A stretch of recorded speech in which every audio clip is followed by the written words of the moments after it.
Again on AM Exclusive, and today we're in the diplomatic community. We're bringing you a conversation about relations between Ghana and some other country and its impact reverberating across the world on the back of a campaign that country has embarked on. I'm intentionally not mentioning the name, but maybe when I mention the name of the person I'm going to interact with, you would find out. Shlomit Sufa is her name, and she is ambassador of Israel to Ghana, Liberia, and Sierra Leone, is it? Yes, it is. Well, today it's my pleasure to host her. Actually, she's hosting us right here in her residence. Hello, Benjamin. Good morning. Hi. Good to see you again. Now, I'm just going to start off the conversation in terms of how you've been, how things have been for you as ambassador. Your tenure of about 3 years is drawing to a close. It's drawing to a close. Tell us about that. Unbelievably so fast. It's just unbelievable. It's just like the blink of an eye, and it's just gone. a blink of an eye. Like, it seems like I arrived in Ghana yesterday, and I look around me and it's already June 2024, and how did the time fly? But you know what they say, time flies when you're having fun. Time flies. So I guess I tremendously enjoyed my 3 years in Ghana. And I will be sad to leave, but you know, all good things must come to an end, and this tenure as well. It's really been a wonderful, I would like to say adventure, but it's much more than an adventure. It's an experience that I will take with me and cherish throughout my entire life. Tell me about your tenure here over these 3 years. What has it been marked by? Well, it's been ever-changing work and ever-changing experience. We arrived here at the end of August 2021, so COVID was still around. People were still, you know, had to have all kinds of restraints, and you didn't have vaccinations, and then you had vaccinations. And there were almost no flights. So this is how we started, and then later on throughout 2022, things started slowly getting back to normal. And then all of a sudden you had so many more opportunities to visit, to travel around Ghana, to do all kind of projects. And it was amazing because you could see that everywhere we went, myself, the team at the embassy, every office we have approached, every organization, they all welcomed us with open arms. And it is such a wonderful, positive experience.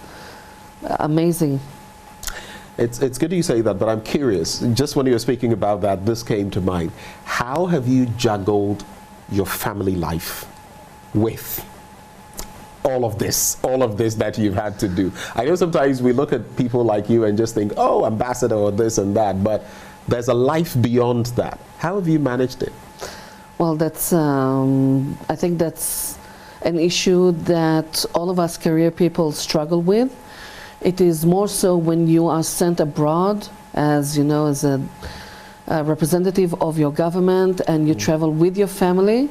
So they have to get acclimatized and meet a new reality, a new culture, a new continent, a new country, and gradually learn the ropes of living in Ghana. We were very fortunate in that sense, because this is not our first tenure or first post in Africa, but rather the second. Our very first post as a family, as myself, as a young diplomat, was in Ethiopia some 20 plus years ago. Wow. So, of course, Ethiopia and Ghana are very different, but still it was an experience that we could build on to land much more smoothly into Ghanaian life and rhythm. And it's always a struggle to find time to balance between life and work when there's almost no out of office function anymore, because people can reach out and talk to you 24/7. You're always available, especially as head of mission. But you find a way, you find the time, you find a way to balance, to juggle. And I must say that if it was not for my amazing husband, David, I would not be able to do that. So this is an opportunity to thank him for an amazing support that he's been to me and to this family ever since we started our diplomatic lives together. And always family support is crucial, and it appears you've had quite a solid rock to lean on there. But let me just go back to your tenure. If I asked you to share crucial highlights, the fondest memories you will have of the stint in Ghana, what would it be? I don't know if we have enough time to cover everything. I would say that in terms of professional perspective, that would definitely be the visit of the Foreign Minister of Israel in July 2023, almost a year ago. Okay. And it was really, first of all, it was a very good visit, and we had a chance to meet with President Akufo-Addo, and we had a chance to meet with the Foreign Minister Shirley Bochwe, and in a very packed 25 hours visit, we were able to do so much. He had a delegation of business people from Israel coming in, representing all kinds of companies in all kinds of sectors. And we had a very big economics and business seminar during his visit. So it was a very important visit, very successful visit. He enjoyed the full courtesy of the government of Ghana. And it was a historic visit because before that we had a run of 9 years before we had a visit of a foreign minister to Ghana. So I was extremely happy and extremely proud. This got you really excited. Yes, to have a visit of the foreign minister, then Mr. Eli Cohen. And many other highlights. I mean, we work on so many sectors simultaneously. We do a lot of work in the terms of cooperation in development, mainly through the channel of our international cooperation agency, Mashav. But there are many other projects that we do here. We try to promote innovation. We try to promote business-to-business relations. We have a trade mission in the embassy, which is the only one in West Africa. And it was developed and opened in Ghana for a reason, indicating the strong belief of the Israeli government in the potential of Ghana and the potential of our trade and commerce together and economic relations. And there's so much more that we do. As I said, I'm not sure we have enough time to cover everything. But this is quite, it's like there's been a rich tapestry of events that have taken place within the last 3 years. And at the forefront, you put the visit of the foreign minister. I'm sure that's something that you're not going to forget at any point. But tell me, if I had to ask you, as you leave Ghana, right, what would you miss the most about this country? It's difficult to name one element. So you can name a few. First and foremost, the people. Okay. The people. It seems that our two countries are so remote, different continents, so remote from each other, different languages, different history, different culture.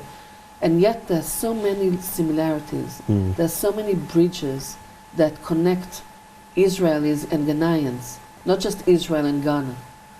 There's so many similarities in the term of people are being open, being warm.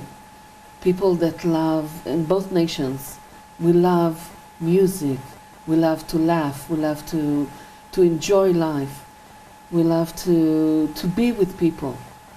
And I think that first and foremost, what I will miss in Ghana is the people of Ghana, And my encounters here have been amazing, really. It's difficult to point just one.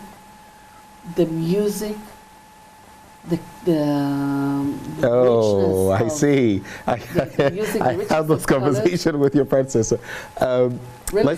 Let's stay there on music. Sure. Who are your favorite artists in Ghana? Okay, I would say in terms of modern music, Rocky Downey. Rocky Downey. Yes. Okay. We had. He's one of good- our legends. All right. Sorry? He's one of our legends. Yes, of course, and we have good connection, personal connection Okay. between us. He has taken us to see his future project. He's trying to build some kind of music and cultural hub and center Yeah. around Aburi. Mm. And hopefully we will be able to support that, the building of this center by making the right connections and finding all kinds of grants, and hopefully this will work. But very good connection with Rocky Downey. Mm. He's an amazing artist, but he's an amazing person as well. Mm. That's interesting. You've mentioned music. I don't Yes. know about food. Is there any food Ghanaian dish you're going to miss? Yes. Which yes. one? I would say the buffet, of course. The buffet. Yes. That's an interesting choice.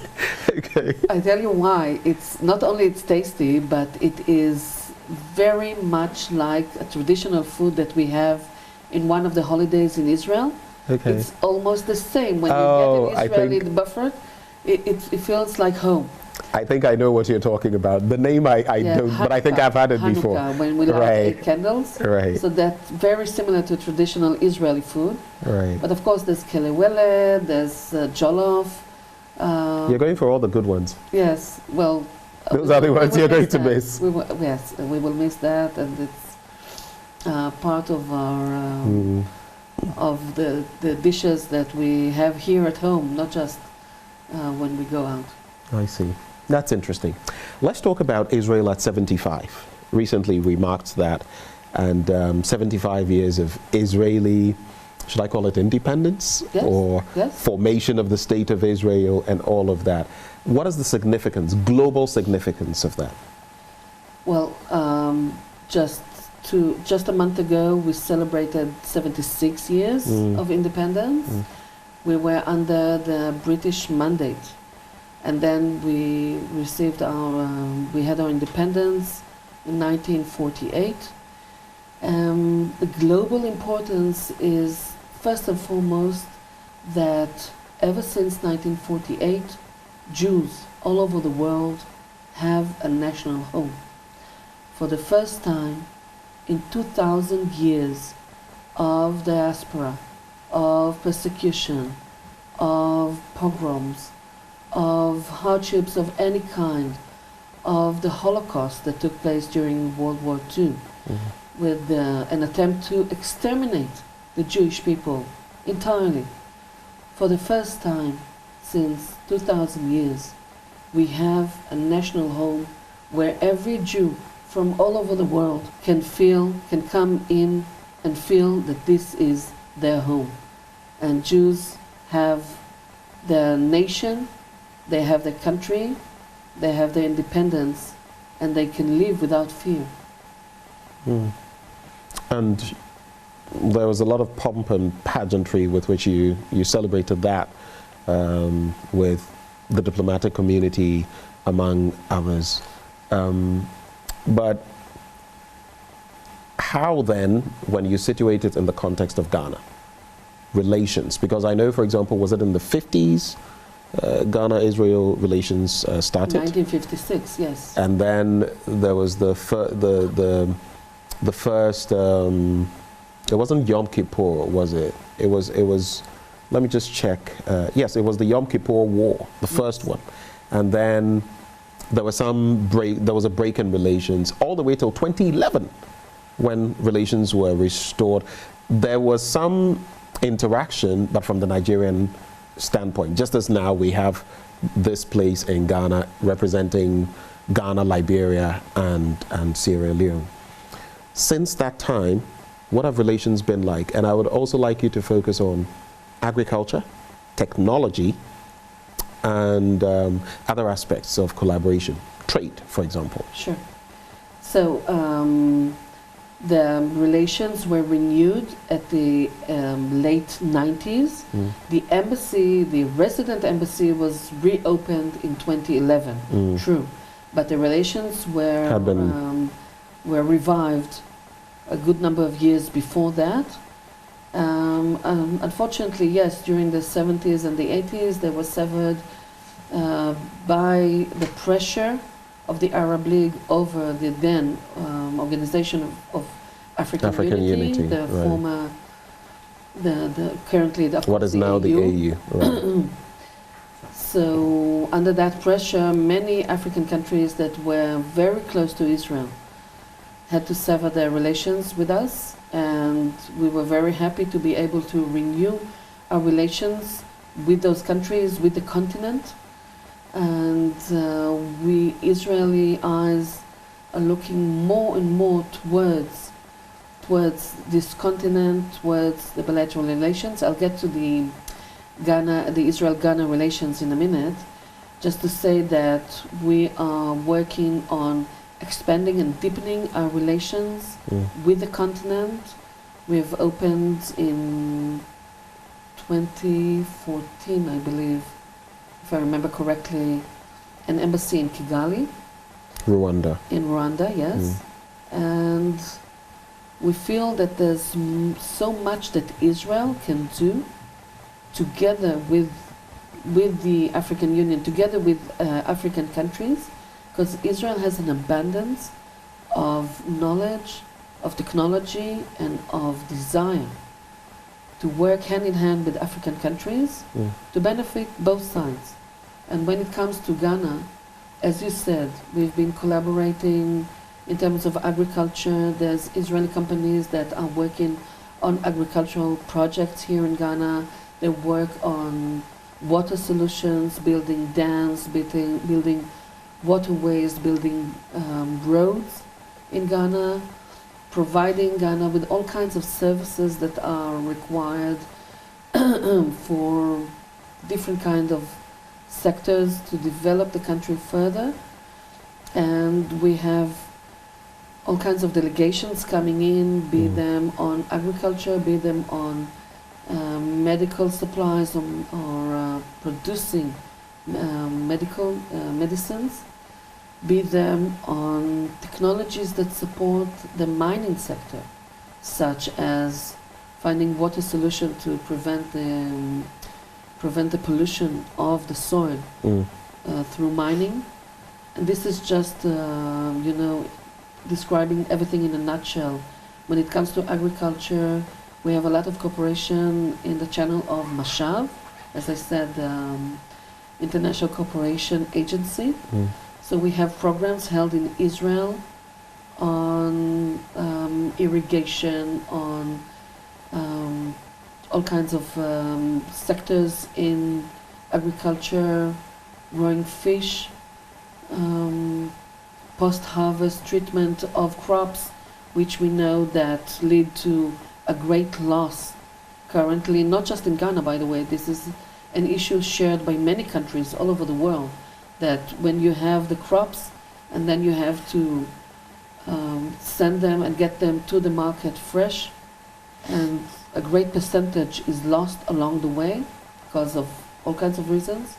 So Israel is happy to support Ghana in that perspective as well. We have a very good program, very strong program of trainees in agriculture, where students of agriculture are being sent to Israel to study for 11 months, Right. to study for a full academic year in Israel, and also work in the farms. So when they go back to Ghana, they have academic experience, hands-on experience, working with the best technologies that are provided by the farmers, and they get paid salaries for their work. So they can even come with some seed money to start their own businesses afterwards. So we are having this program and it's in very high demand in Ghana. And there are many other elements of work that we do that is not only agriculture, Right. say education, say health. We have a very long-standing program of cooperation with 2 hospitals in Kumasi. Okay. Which are they? South and Centreso. Okay. We assist in training and equipment for the neonatal divisions there, and we support education, we support innovation. Israel is one of the founding fathers of Ghana Digital Innovation Week. Oh, I see. So together with the Minister of Science and Technology, Minister of Communication, with GIZ, with many other partners, we work together. We just launched a week ago the 2024 edition of Ghana Digital Innovation Week. For this year. It will start in October. Okay. And this year, Will you still be around by then? I'm afraid not, but I'm sure that my successor Will be. will be able to take the baton and And take it from there. Yes. Another interesting aspect, something that just came to mind. Actually, in 1959, when Ghana was starting its Air Force, Israel, with help from India, helped supervise the starting of Ghana's Air Force. So the relations go way back. But if I asked you in terms of this tenure, how you have been able to nurture and grow the relations with Ghana in terms of trade, for example, what would you say? You know, sometimes trade, for example, if you take Ghana and South Korea and trade, usually Ghana with other parts of the world, there's a certain trade imbalance. What is trade like? What are the things Ghana trades with Israel on? And is it growing? Is it becoming better? How is it impacting Ghana's economy? It's definitely growing, but I'm afraid that this is far from reaching full potential. Right. Sorry. The trade relations between our 2 countries, in terms of goods, the numbers are not impressive, I must say.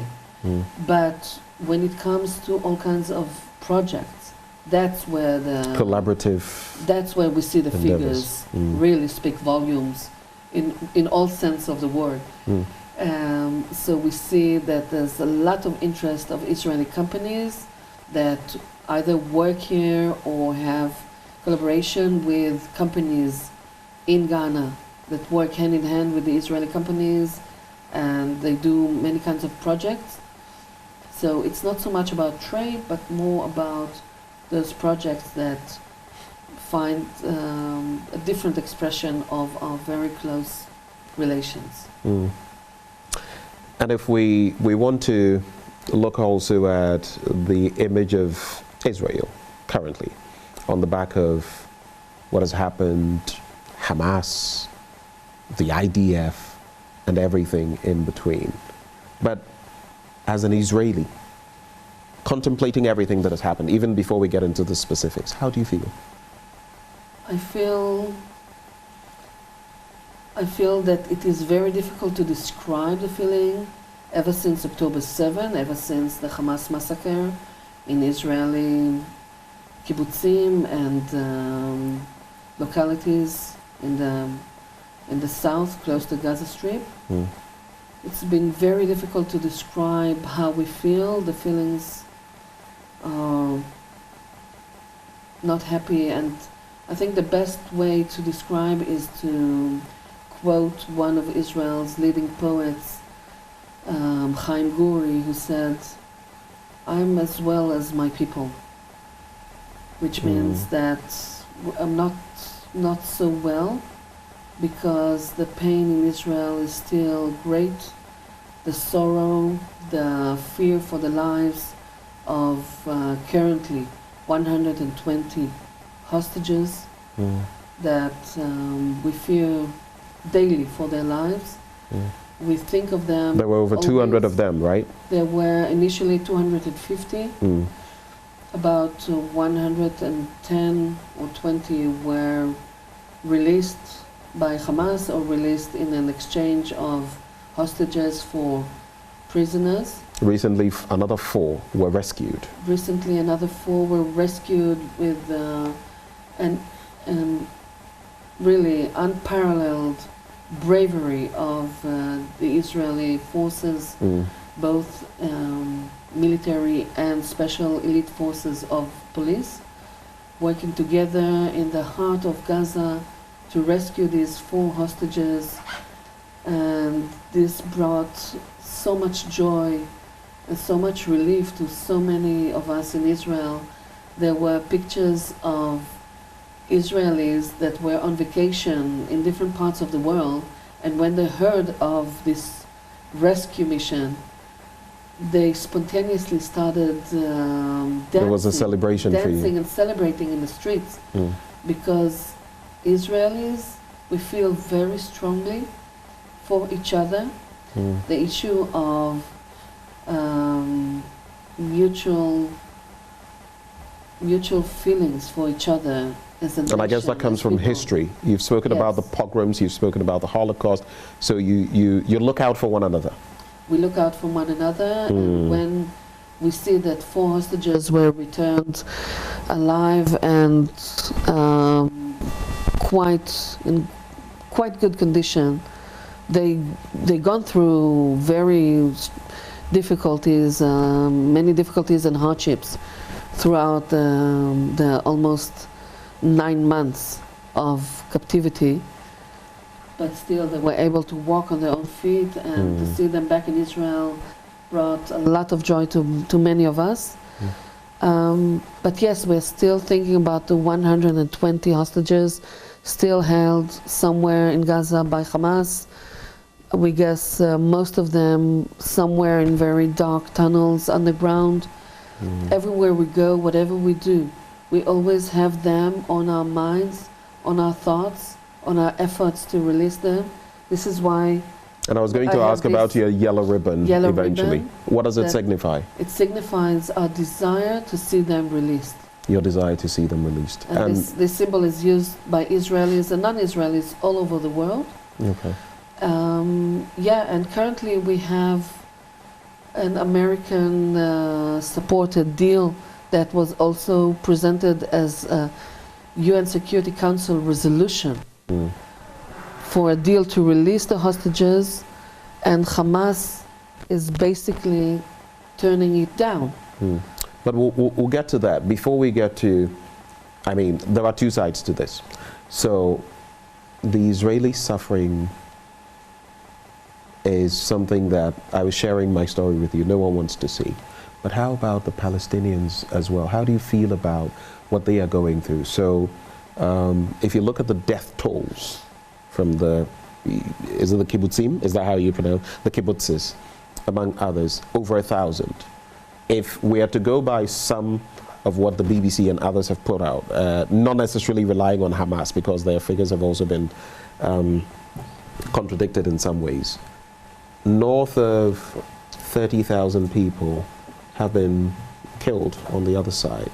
And some would say, where do we stop? How do you feel about the other side? Palestinian women, children, men, civilians, who have also lost their lives, homes on the back of this. So thank you for asking. It's important to note a couple of very important basics when we come to discuss this issue and your very important question. First of all, I would like to say that every civilian that has been killed or affected by this war is a tragedy. It is absolutely not what Israel intends to have or to do. This is a war that was imposed on us on October 7 by Hamas. And when we're talking about 1,200 Israelis that were killed, or rather they were massacred in the most brutal ways one can imagine, and most people cannot even imagine the level of brutality, the level of cruelty the level of barbarism that were inflicted on these people. We're talking about close to 400 people that attended a music festival and were slaughtered. That many of the women were raped before they were slaughtered, raped and gang raped. And this is extremely important to note because tomorrow, 19th of June, is the day, International Day for the Elimination of Sexual Violence in Conflicts. And we cannot stress this enough, that there has to be an international recognition of the suffering and the horrible death that these women has endured in the music festival, in their homes. And God forbid, we are afraid that this is also taking place in those dark tunnels underneath Gaza for the women and also men hostages. So let's get back to the people of Palestine as well. Yes, we will get to that. So this is extremely important to note because the timing of tomorrow's important day, we have to acknowledge this. And this war has started by a Hamas attack, not only against those 1,200 people that were massacred, but also in a barrage of thousands and thousands of rockets, only to be echoed by attacks and rockets and missiles in the north of Israel by the terror organization Hezbollah that is placed in southern Lebanon. And ever since October 7, these two organizations have been continuously attacking Israel. Israel has a moral right and obligation to protect its people. And we have set to war against Hamas because we were left with no other choice. Because I get the relevance of it. It's like a second Yom Kippur. You know, in fact, it was on the very day, on the eve of the celebration that this happened. But some have said, you know, it takes two to tango, right? Someone can start something and the other person can end it. But I still want to go back on the point of, we see images of suffering by Israelis who are saying, our hostages, my brother, my father, my sister, all of that, and the rape you spoke about. But the people of Palestine as well are also facing this. How do you feel about their suffering as well? I feel that the suffering can be prevented if this question would be addressed to Hamas. If Hamas continues to fight, using their own population as human shields, using their own population to hide the rockets, the missiles, to use the homes of civilians and hospitals and humanitarian shelters and mosques as caches for their weapons, their arsenal. If they continue to use those civilians to deprive them of any shelter, I mean, we're talking about hundreds of kilometers of well-built cement tunnels. Tunnels, indeed. Underneath the ground. Not one shelter was built. International law dictates that once you do that, then you can be engaged. But on the other hand, some of these people will also tell you, we don't have a choice. Hamas coerces some of these people to go along. If you don't, it's either that or you know what the consequences would be. And they don't have a choice. So it's almost as though they were in the middle. Hamas coerces us to tag along and we get attacked by Israel. How do you feel about that? I feel that these are civilians. The civilians that are uninvolved should be protected, and Israel is doing everything within its power to protect these people and avoid harming them. But some civilians have been killed at some point. War is war, and war is something horrible and terrible. There's no other way to put it. It's tragic, it's deadly, it's bloody, it's messy, and we are doing everything within our power to protect the civilians and avoid any harm to them. We have designated territories within the Gaza Strip where people can find shelter, and they have. We are facilitating more humanitarian support that the UN can process, meaning and the that UN has been pushing for more of that.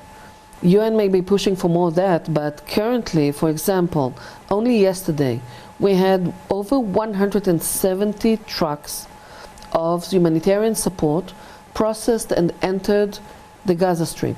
That is yesterday. Of these 170 trucks, the loads, because you know they bring in the loads of humanitarian support, and then other trucks from within the Gaza Strip take them further. Those loads of humanitarian support wait by the crossing on the Gaza side to be picked up. Of the 170 trucks, only 60 were taken. The humanitarian support of 60 truckloads was taken to be distributed in the Gaza territory, Gaza Strip territory. Why? By private sector. Okay. No UN truck has taken any truckload waiting to be distributed. Why? Because of UN constraints. It's not because of Israeli not providing. So the logistics are there. Logistics. But the UN is not on hand to. UN is incapable of coordinating logistics well enough to distribute these truckloads of humanitarian support. Since the beginning of the war, we're talking about over 580,000 tons of humanitarian supplies, food and water, and fuel and cooking gas, medicine, medical supplies, vaccinations, and more. All this was facilitated by Israel. Every moment that we're talking about the war, Israel is doing more to facilitate more humanitarian support to the people in the Gaza Strip, whereas Hamas keeps on shooting rockets at the crossings to kill Israelis while facilitating humanitarian support to their own people. So how do you make sense of this situation? How do you continue pointing the finger at Israel, where Israel is working in full coordination, by the way, with the UN, the US, Egypt, any other player? We are allowing humanitarian support even from countries that we don't have any diplomatic relations with. We're from Libya, from Pakistan. Whoever is sending the humanitarian support, we are processing it. I have read of some of that, but you've also had some criticism, and that's what I'm coming to, from the UN. I think even the General Assembly, there was a vote at some point, some countries saying, look, let there be a ceasefire and all of that. But do you feel such criticisms are fair or not? I feel it's absolutely unfair. It's unfair. People that understand military, that understand war, experts on warfare, experts on specifically warfare in urban areas, that has been commenting on the war, said that they have never encountered any such low rate of fatalities when it comes to a war in such a complex area. Again, we're talking about many people who have died. By the way, of any given number, even if we're talking about 30,000 people, you have to deduct some 15,000 of them are terrorists. Were terrorists that were killed in combat. 15,000 of them? At least. So when we're talking about figures, no one talks about the numbers of terrorists out of the total death toll that we're facing.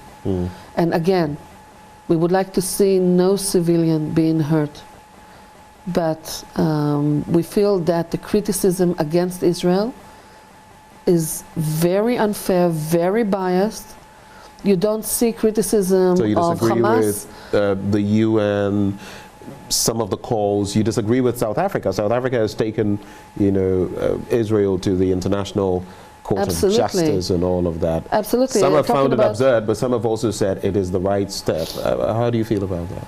how is it the right step when these allegations of the worst crimes in the book, allegations against Israel of genocide, how can that be fair when we are demonstrating ever since day one of the war how much Israel is working by itself and with partners to make sure that civilians are as protected as possible.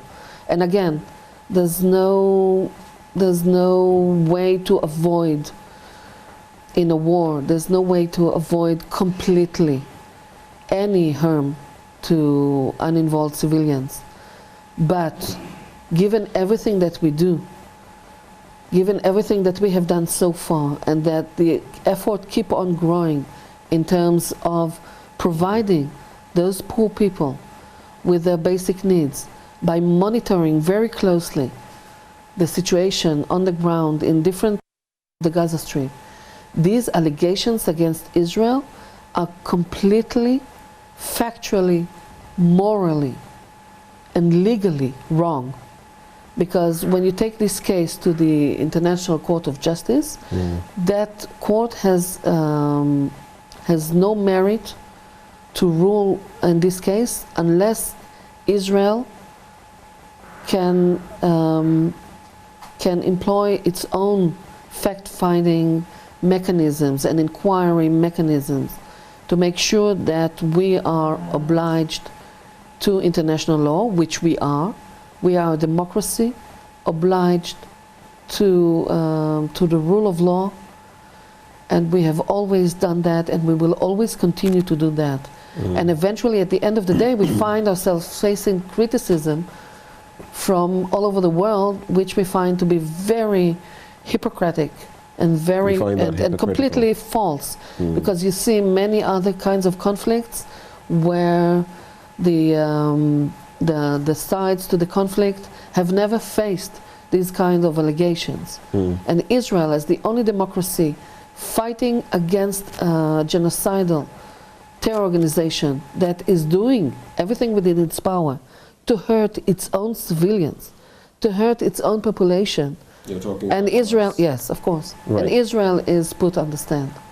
Quick question, maybe two-pronged question. One, Israel has enjoyed a lot of support from the United States. Over time, you have quite a history with the US, and especially under the Joe Biden administration with the Democrats as well. But even he has said, you know, let there be a ceasefire. There have been conversations along those lines for negotiations. Where are we on that? And secondly, in respect of the crossing, you've also had some frosty relations with Egypt. Where are you on that? Well, in terms of our relations with the United States, we have enjoyed and continue to enjoy a very strong, unequivocal support of the United States, and of course, we highly appreciate that. By the way, this kind of conflict is a way to really show, and for the true friends of Israel to shine, and we've seen that with many countries all over the world. We've seen that with Ghana, with a very clear, strong condemnation of Hamas, published on October 8th. And Ghana has also called for a ceasefire. Yes. A ceasefire will happen when Hamas will be able to take that UN Security Council resolution that is pushed forward, has been pushed forward by the United States, and to follow what we call the Biden program, or the Biden ceasefire plan. But currently Hamas is presenting all kinds of reservations, all kinds of objections, which actually will bring this entire initiative to become moot. So we are looking at Hamas, and unless they are willing to move forward, because Israel has accepted it, so now the ball is at Hamas' hands, and if they are mounting all kinds of difficulties and conditions, then we will not be able to move forward. Let's contemplate this just as we get ready to wrap the conversation. I know that recently Prime Minister Benjamin Netanyahu dissolved his war cabinet or council on the back of some disagreements and all of that. But some people in Israel are calling for, let's find a way of bringing a cessation to this fighting. A lot of people in Palestine and in the international community, you have a right to defend yourself. How are you going to marry that with a cause internationally? In essence, what I'm asking you is there any likelihood of this coming to an end anytime soon? It's been what, about almost a year? 8. Of this going on. Not a full year, but October 7th, is it? And now we're in, June. We'll be entering July. Yes, so it's been 8.5 months, 256 days of You've war. done the calculations. Yes. No, it's as I said, this is something that is, we feel this very strongly because every day of this, ever since the war started and the hostages are being held by Hamas, is a day in hell for them. So we feel very strongly their misery, their suffering. There is a way to end this war. I mean, the goals of Israel in this war is to topple the Hamas rule in Gaza and to destroy its military capabilities. We want to see a Gaza Strip demilitarized. We want to see a Gaza Strip that is under the rule of a pragmatic, moderate regime that is not Hamas. Is all of this realistic? We feel that it is very realistic. Because yes. some people are saying Hamas is practically everywhere in that region. Can you do it? And to get this moderate side, I mean, I'll take you back to Yasser Arafat and the PLO, the Palestinian Liberation Organization, and all of that. Are you ever going to find that? In other words, it's almost like it's impossible. Is it possible? Well, I think that Yasser Arafat and the PLO is a very good example, because if you would ask people in the 80s, where there were many terror attacks, and the 90s, terror attacks by different Palestinian terror organizations, and first and foremost the PLO, if you would ask people in Israel, is there any hope for peace? Is there any hope for reconciliation, for the stop of bloodshed? Most people will be very pessimistic about this. And yet we were able to move forward using a very pragmatic approach to the conflict. Not about ideology, but about pragmatic, about cherishing life. And the only way to move forward was with a letter signed by Yasser Arafat, the leader of PLO and later the leader of Palestinian Authority, saying that the PLO renounces terrorism. That was the basic line that we had to cross. Once you renounce terrorism, there's a place to negotiate. There's room for conversation. So that's what you want from Hamas? Hamas a renunciation of terrorism. Hamas, this is their raison d'etre. This is something that they are unable to renounce, because their covenant is about the destruction and the annihilation of Jews all over the world. Hamas is not about creating a Palestinian state. Hamas is about destroying the Jewish state. That's what they want. They have a very ultra-radical Islam agenda. They are similar to ISIS, to Al-Qaeda, to Al-Shabaab, to Boko Haram. These are all organizations that come from the same ideology of radical Islam. They want to see the rule of Islam over the entire world, starting with the former Muslim countries that they were under the Muslim empires of the first millennia, and progressing forward. If you see the calls in America the calls in the streets of Europe. It is not about destroying the state of Israel. It is about taking over the West. And these are all coming from the same ideology of radical Islam. We have no conversation. There's no room for conversation. There's no room for peace agreement when the other side is only planning your annihilation. You have nothing to talk about. They cannot renounce terrorism because this is their root. This is how they work. And they want to employ this terrorism against Israel first and then the rest of the world. So it's a grand plan, a grand scheme. It's a grand scheme of does that then Islam. mean that there's no way Israel, as it is, can have any understanding with Hamas? There's no way. We've tried that. We've tried that again and again and again. We've tried reaching all kinds of understanding between there are all times kinds where, of conflicts. with some of the understandings, it has been felt that Israel was also too belligerent in some of the positions you've adopted. We have seen time and again that Hamas, whatever deal was brokered, whatever ceasefire was brokered, eventually they continued with the fighting. And we need to say something very important in this context.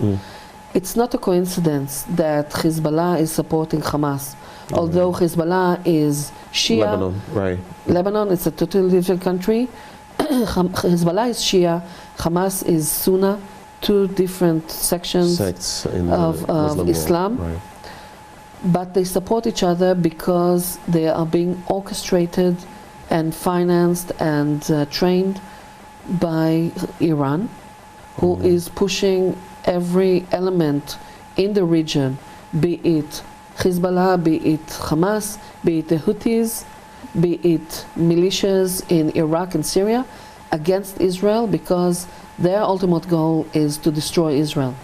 So all these players that you see in the arena working together, it's not a coincidence, it's not just ideological support. This is being planned and executed by Iran in order to destroy Israel. And now that you mention Iran, I mean, there were some exchanges in recent times. Israel Yes. and Iran, 2 months tit ago, for tat, yes. Bombings and then counter reactions and all of that. How are you? Iran is one of the big boys in the region in terms of armaments. Now they're refining uranium and the program has collapsed in terms of monitoring them. How do you mean a peaceful Middle East, including with Israel, Egypt, Iran, and all of these, would serve everybody well? If you're fighting, the rest of the world is also unstable. What is the diplomatic approach going to be with Iran, for example? I would like to see a peaceful Middle East. There's many elements in the region that are far from this vision. On the contrary, they would like to see a troubled, chaotic Middle East in continuous conflict, because this is where they gain the most power and influence, and it works in their benefit. And it seems like the only way to move forward is to form collaboration and cooperation between countries that are pragmatic, that are looking forward to a peaceful future, rather than a future of conflict. And this is, by the way, one of the things that Iran is working to destroy. Before the war, we were celebrating 3 years to the Abrahamic Accords, and we've seen Israel developing relations with United Arab Emirates, with Bahrain, with Morocco, and we were hopeful to see there were very good positive signals from Saudi Arabia. So we were hoping to see one day, eventually, some relations between Israel and Saudi Arabia, which is, of course, the strongest Sunni country in the region. Iran wants to stop that. Iran feels threatened by countries that work together for peace and prosperity. The only way forward, I'm afraid, is to have Iran deterred and to when block you say deterred, their what do you efforts. Deterred from continuing with their war efforts against Israel and against other countries. I mean, they were supporting the Houthis to conduct some kind of a proxy war against Saudi Arabia at the benefit of Iran. So Saudi Arabia would not fight Iran directly or vice versa, but Iran was supporting the Houthis to do their fight for them. Eventually, at the end of the day, I hope that this kind of collaboration will be strong enough to deter those anti-peace, anti-prosperity elements, and we would like to see a better, quieter, prosperous Middle East. There's room for everybody. There's room for everybody to be prosperous. We have no war with Iran. Iran has a war with Israel. If Iran would stop fighting against Israel, Israel has no conflict with Iran. Okay. I will take your final words, but I will ask some questions to feed into your final words. Is there room in all of this that you've spoken about, the prosperity for Palestine as well? They want a state. Is there room for them? But then again, the major question is, will this ever end? Sometimes for those of us who are students of international relations, international politics, and intractable conflicts sometimes, and there have been a number of them across the world, you ask yourself, will this ever end? Do you think this will ever end? Do you have hope that it will ever end? Israel-Palestine. And I feel if Israel-Palestine ends, some of the proxy actions and the rest will have to die off, because then there will be nothing really to fight about. What do you think? I think that I would like to answer your second remark first. Before you go to Before whether I there's go room to for hope. Palestinians and prosperity as well. Yes. Right. For many years, it was always this argument that once the conflict between Israel and Palestinians will end, there will be end to so many conflicts in the Middle East. Some of them. But then I think that the Abrahamic Accords were able to prove something completely different. That there's room for peace, for collaboration, for prosperity, even if this conflict has not come to an end. There's room for more work to be done within the framework of pragmatic elements and countries in the Middle East, even if we were not able to resolve the conflict between Palestinians and Israelis yet. So even while we try to get there, there are things we can do. There's things that we can do along the way. And by the way, there are many conflicts in the Middle East that has nothing to do with the Palestinians and have been going on for many years, if not decades. The civil wars that you've seen in Syria and Libya, nothing to do with Palestinians whatsoever. The civil war and the horrific situation in Sudan, nothing to do with Palestinians and their suffering. So there's many elements of conflict, unfortunately, in our region that has nothing to do with Palestinians. Going back to your first question and remark. Interesting that you mentioned Sudan though, but go ahead. Yes, I'm definitely hopeful for an end to this conflict. It may take a long time, but we have to be, first of all, we have to have hope. If we lose hope, we lose everything. We have to have hope. And second, I would like to tell you a short story or an example that I often use to demonstrate how hope can be found even in the darkest of times. Ever since the establishment of Israel in 1948 and up until 1978, the main enemy of Israel in the region was Egypt. Egypt was the strongest, and Egypt had the most active desire to destroy Israel, especially under the Nasser regime, but not only under his regime. And if you would ask Israelis in the 50s, in the 60s, in the 70s, who is the arch enemy of Israel, they would say Egypt. Is there any hope for peace with Egypt? People would say, there's no way. If I would tell you that in 5 years, Egypt would be the first country to sign peace agreement with Israel, would you believe it? People would laugh in your face. I mean, eventually we had the Camp David.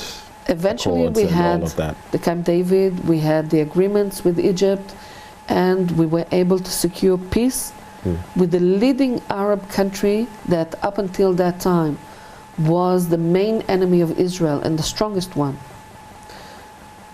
And people, if you would ask them 5 years before that, if there's hope, they would say no hope. You have that same hope for Israel-Palestine relations? I have the same hope for Israel and Palestine. We were able to move forward a couple of times in history. We had, of course, the Oslo agreements in 1994. We had a couple of following up agreements. We had all kinds of engagements with the Palestinians. And hopefully one day we will be able to push forward on a really very pragmatic level where both sides understand that the future is in a political, peaceful agreement between not just the leadership, but the two nations, the two people. Okay. And this will take time. I can't say that this is just around the corner. It will take time, but we have to have hope that this will indeed happen. And there will be prosperity for both Israelis and Palestinians. I hope so. Thank you, Shlomit. And I wish you the very best in Thank you, your Benjamin. future endeavors. I don't know where you'll be going from Ghana, but hopefully we'll see what happens. Thank you very much. Shlomit Sufa is the ambassador of Israel to Ghana, Liberia, and Sierra Leone. And she spent some time with us today talking about Israel-Ghana relations and the war with Hamas and everything in between. This has been another installment of AM Exclusive with me, Benjamin Akakpo. Thank you for watching.